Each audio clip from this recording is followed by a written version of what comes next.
তোমার আর তোমার আল্লাহর মাঝে কোনো গোপন আমল আছে নাকি যেটা আল্লাহ ছাড়া কেউ জানে না? জীবনে আমাদের প্রত্যেকের এমন কিছু গোপন আমল, ইবাদত আর দান সদকা করা দরকার যেটা দুনিয়ার কেউ জানে না, জানে আমার রব আর জানি আমি। এরকম দান থাকার দরকার আছে না নাই? তোমার জীবনে এমন কোন গোপন সদাকা আছে নাকি যেটা আল্লাহ ছাড়া কেউ দেখেনি?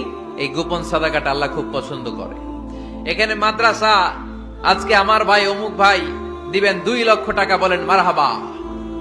এটা উনি আল্লাহর জন্য দিতে পারে, মারহাবার জন্য দিতে পারে, ঠিক কিনা?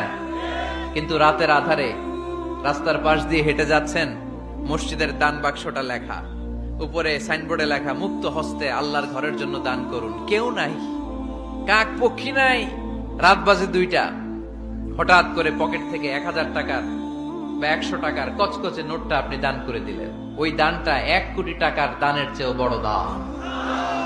কারণ দুনিয়ার কেউ তখন দেখে নাই, দেখেছে কে? কেউ যেটা দেখে না সেটা দেখে কে? কেউ যেটা জানে না সেটা জানে কে? সবার চোখ ফাঁকি দেয়া গেলেও আমার আল্লাহর চোখ ফাঁকি দেয়া যায়? এজন্য দান করতে হবে একজনের খুশির জন্য। তিনি কে?